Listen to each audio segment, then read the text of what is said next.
तो फिल्म की शुरुआत क्रिश्चियन से होती है जो एक जियोलॉजिस्ट है और जैसे ही वो घर पहुंचता है तो देखता है कि उसकी वाइफ खाना पकाने के बजाय किचन का पाइप ठीक कर रही थी। उसके इस घर में आए दिन कोई ना कोई प्रॉब्लम आते रहते थे, इसलिए क्रिश्चियन सबको खुशखबरी देता है कि वो लोग अपने नए घर में जा रहे हैं क्योंकि उसकी पोस्टिंग दूसरे शहर हो गई थी। सभी लोग ये खबर सुनकर खुश होते हैं और कुछ देर बाद क्रिश्चियन दोबारा अपने ऑफिस आ जाता है। यहाँ से उसे अपना कुछ सामान पैक करना था और आज क्योंकि उसका आखिरी दिन था तो उसे अपने कोवर्कर्स के साथ लंच भी करना था। सभी काम खत्म करने के बाद वो यहाँ से जाने ही वाला था कि एकदम से उसने एक अलार्म सुना। जल्दी से उसने मॉनिटर्स पर जाकर चेक किया तो पता चला कि जमीन का ग्राउंड वाटर अचानक से नीचे चला गया है, लेकिन उसके अलावा यहाँ पर कोई और हरकत नहीं हुई। बिला वजह ग्राउंड वाटर का नीचे जाना सेंस नहीं बना रहा था।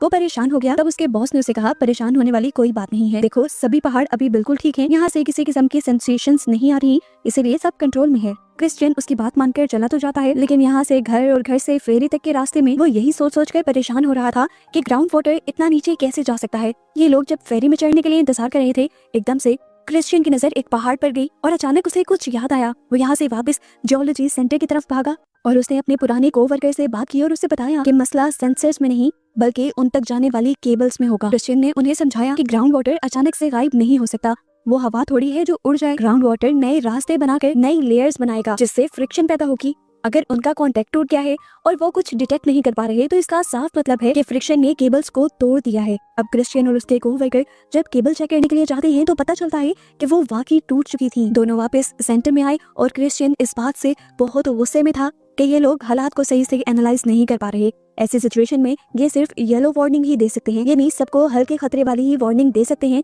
इससे शहर में घबराहट तो नहीं फैलेगी, पर क्रिश्चियन को लग रहा है कि खतरा बहुत बड़ा है। खैर इस टाइम वो अपने बच्चों के पास चला जाता है और ये देखकर घबरा जाता है कि बच्चे फेरी के पास नहीं थे, बच्चे असल में आ गए थे अपनी मॉम के पास होटल में। क्रिश्चियन का बेटा उसे कहता है कि मैं कल को अपनी मॉम के साथ ही आ जाऊंगा, इसलिए क्रिश्चियन अब अपनी बेटी को लेकर यहाँ से जाने लगता है। दूसरी तरफ जियोलॉजी सेंटर में जॉर्ज ने देखा कि सेंसर्स अजीब डेटा दिखा रहे थे और पत्थरों में कॉन्ट्रैक्शन हो रही थी। जॉर्ज ने फौरन अपने बॉस को खबर की, वो भी हालात को देखकर घबरा गए और सेंसर्स को चेक करने के लिए खुद अपने साथी के साथ उन्होंने पहाड़ के अंदर जाने का फैसला किया। इधर परेशानी में क्रिश्चियन ने भी दोबारा जियोलॉजी सेंटर में कॉल की ये जानने के लिए कि वहाँ क्या हो रहा है। जॉर्ज ने उसे भी सारे हालात बताए और वो भी घबरा गया और फिर जल्दी से वापस गया। उसने पुरानी कुछ फाइल्स निकाली। उसे याद पड़ रहा था कि ऐसा कुछ काफी पहले भी हो चुका है और उसने इसके बारे में रिसर्च की थी। इन रिकॉर्ड्स के जरिए उसे पता चलता है कि असल में पहाड़ फैल नहीं रहे थे बल्कि वो आपस में खिंच रहे थे, एक दूसरे के करीब आ रहे थे और ये साइन था सुनामी आने का। सुनामी आने से पहले समुद्र के आसपास के पहाड़ और जमीन ऐसे ही खिंचने लगती हैं। उसने दोबारा सेंटर में फोन किया। वो चाहता था कि बॉस को वो इस सारे डाटा के बारे में बताए, लेकिन बॉस तो इस टाइम थे पहाड़ के अंदर और जैसे ही बॉस और उसका साथी पहाड़ से बाहर निकलने का फैसला करते हैं, अचानक यहाँ पर तेज झटका आता है ज़लज़ले का।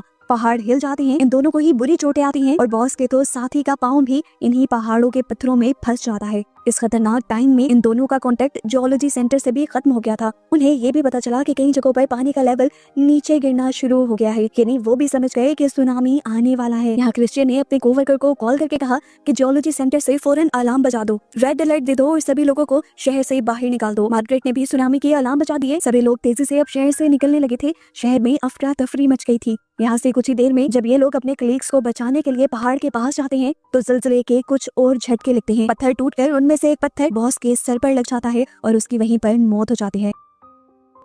यहाँ क्रिश्चियन अपनी बेटी को लेके सड़क पर खड़ा था। ट्रैफिक जाम हो चुका था और वो तेजी से लोगों को गाड़ियों से निकलकर ऊपर की जगहों पर भागने को कह रहा था। इसी दौरान वो देखता है कि उसकी नेबर दो कार्स के दरमियान में स्टक हो गई है। वो अपनी बेटी से कहता है कि तुम नेबर्स के साथ आगे जाओ, मैं उसे बचा कर आता हूँ। दूसरी तरफ हमें होटल का सीन दिखाया जाता है जहाँ पर क्रिश्चियन की वाइफ एडन काम किया करती थी। वो दरवाजा नॉक कर करके सभी गेस्ट को अलर्ट कर देती है और तभी वो नोटिस करती है कि उसका बेटा कहीं पर भी नहीं था। दूसरी तरफ क्रिश्चियन ने भी अपनी नेबर को बचा लिया था। वो उसे सहारा देते हुए ऊपर की तरफ ले जाने की कोशिश में ही था, पर वो देखता है कि सुनामी उनके बहुत करीब आ चुका है। इस टाइम में वो ज्यादा कुछ नहीं कर सकता था, इसीलिए वो अपनी नेबर को लेकर एक कार के अंदर बैठ जाता है और उसी टाइम सुनामी का पानी उनकी कार को भी हिट कर देता है और ये दोनों बेहोश हो जाते हैं। होटल में अब एडन को उसका बेटा मिल गया था। वो उसे और अपनी गेस्ट को लेकर तेजी से बाहर जाती है, पर दिखती है कि इमरजेंसी बस उन्हें छोड़कर ही जा चुकी है। सुनामी भी बिल्कुल उनकी आंखों के सामने आ गया था। वो लोग जल्दी से होटल के अंदर की तरफ भागते हैं और होटल के इमरजेंसी बंकर के अंदर चले जाते हैं, पर वो गेस्ट अंदर आ नहीं पाती और इतने में ही पानी होटल के सारे शीशे तोड़ते हुए अंदर आ जाता है। एडन इस बंकर को बंद कर देती है,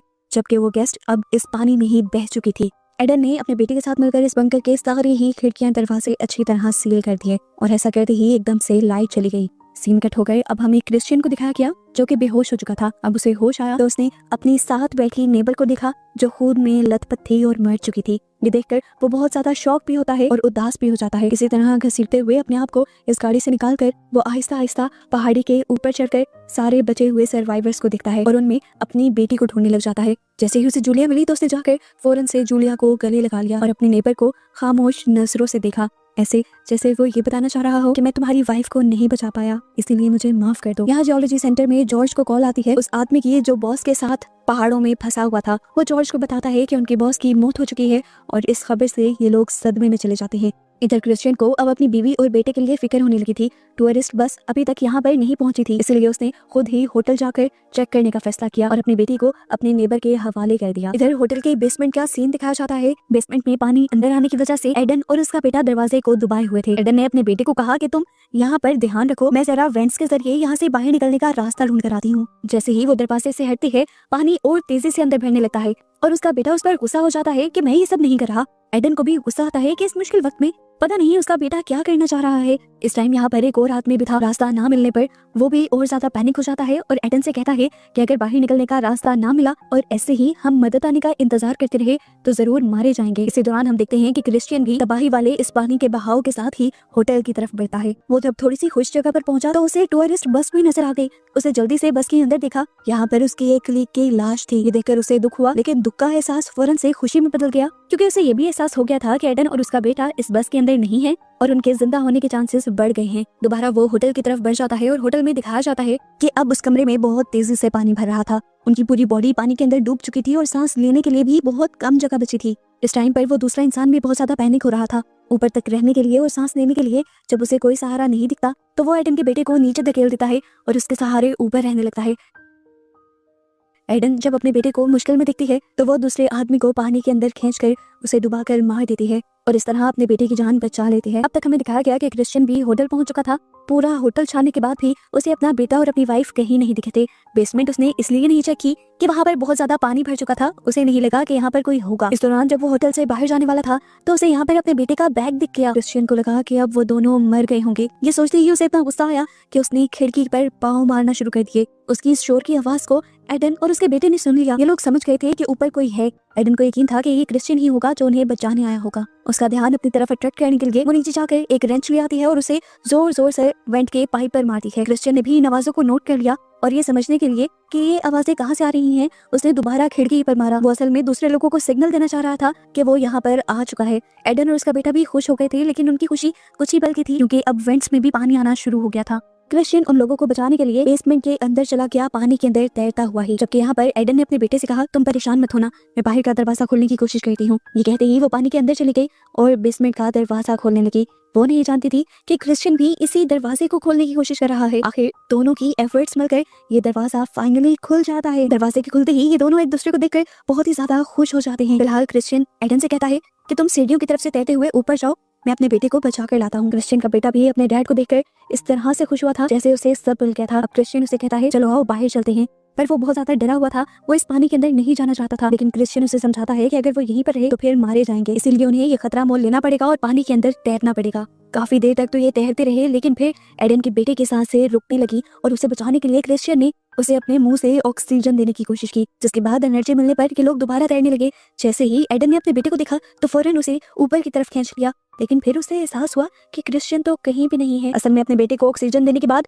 खुद उसकी सांसें रुकने लगी थी। एडन अब क्रिश्चियन को बचाने के लिए खुद अपनी जान दांव पे लगा देती है और पानी के अंदर जाकर खींचते हुए क्रिश्चियन को बाहर निकाल लाती है। लेकिन अब क्रिश्चियन बेहोश पड़ा था। इन्हें डर लगा कि कहीं वो मर तो नहीं गया, इसलिए वो जोर जोर से उसकी चेस्ट दबाते हैं ताकि मुंह से बाहर पानी निकल आए और फिर उसे सीपीआर देते हैं, यानी मुंह के जरिए सांस देते हैं और उसके दिल को झटके भी देते हैं। कई बार भी इस तरह कोशिश करने के बाद जब क्रिश्चियन की आंखें नहीं खुलती तो ये लोग हिम्मत हार देते हैं। क्रिश्चियन का बेटा ये नहीं देख सकता था कि उसके डैड की जान उसकी वजह से चली गई। वो इस गुस्से में जोर से चिल्लाता है और एक और मर्तबा जोर जोर से अपने डैड की चेस्ट दबाने लगता है। दोबारा मुंह से सांस देता है, यानी दोबारा सीपीआर देता है और इस मर्तबा आखिर क्रिश्चियन की आंखें खुल जाती हैं। ये इस टाइम इन लोगों के लिए बहुत ही इमोशनल मोमेंट था। तीनों एक दूसरे को देखकर एक दूसरे को गले लगा लेते हैं, जिसके बाद ये लोग यहाँ से चले जाते हैं ऊपर की पहाड़ी की तरफ जहाँ सभी सर्वाइवर्स थे। जूलिया पहाड़ी पर बैठी इन लोगों का इंतजार कर रही थी और बहुत ही ज्यादा परेशान भी थी। अब जब उसने हेलीकॉप्टर की आवाज सुनी तो और भी ज्यादा उदास हो गई, क्योंकि उसे लग रहा था कि उसकी फैमिली नहीं आएगी और बस उसे ही रेस्क्यू किया जाएगा। वो अभी हेलीकॉप्टर में जाने को तैयार भी नहीं थी। बेचैनी उसकी बढ़ती रही और तभी उसने